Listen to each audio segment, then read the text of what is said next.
નમસ્કાર મિત્રો, ગુજરાત રાજ્ય માર્ગ વાહન વ્યવહારમાં મુસાફરના અંદર ઓનલાઈન મુસાફર એપ્લિકેશન વિદ્યાર્થી એપ્લિકેશન કરવા માટે અહીંયા આપણે આજે મુસાફર પાસ અરજી કઈ રીતે કરવી અને નજીકના કાઉન્ટર પરથી કેવી રીતે પાસ મેળવવો એ આજે આપણે સમજીશું.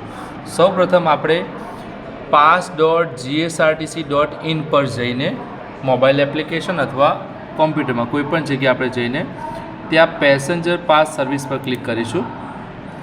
અહીંયા તમે દેખી શકો છો આઈ કાર્ડ ડેટ અને ન્યૂ પાસ રિક્વેસ્ટ. આપણે અહીંયા ન્યૂ પાસ રિક્વેસ્ટ પર ક્લિક કરીશું. ત્યારબાદ અહીંયા તમે વિગત દેખી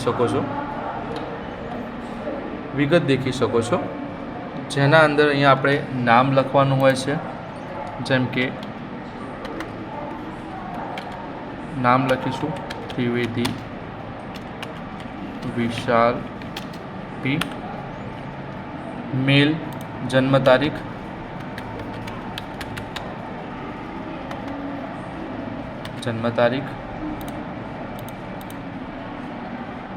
મોબાઈલ નંબર, જીમેલ આઈડી,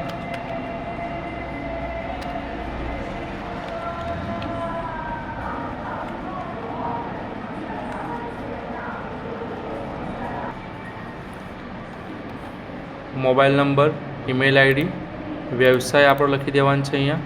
અહીંયા ગ્રેજ્યુએશન છે એ લખવાનું છે. કઈ સંસ્થામાં તમે કામ કરો છો એ લખવાનું છે.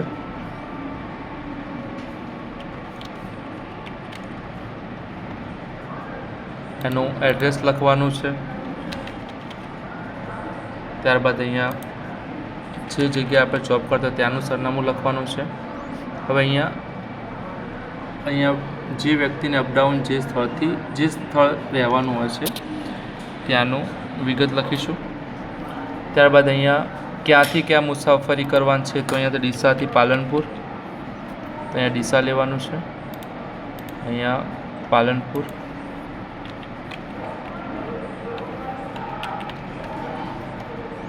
પાલનપુર સિલેક્ટ કરીશું.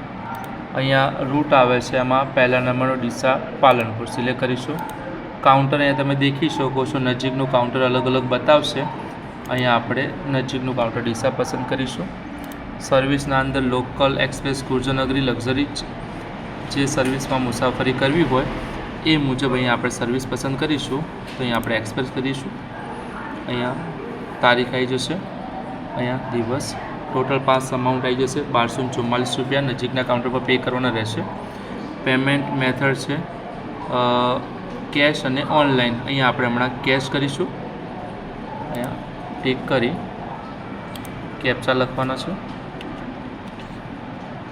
76Q. તો અહીંયા આપણે તમામ વિગત ભરી છે, સબમિટ કરીશું.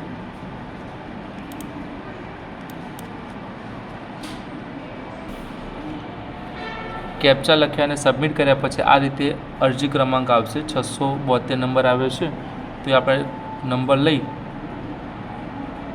અને આ સાથે એક પાસપોર્ટ સાઇઝનો ફોટો નજીકના કાઉન્ટર પર જાઓ ત્યારે લઈ જવાનો રહેશે. જ્યારે તમે નજીકના કાઉન્ટર પર છો તે આ રીતે એપ્લિકેશન નંબર, વિગત, ક્યાંથી ક્યાં અને આ રીતે વિગત તમને બતાવશે.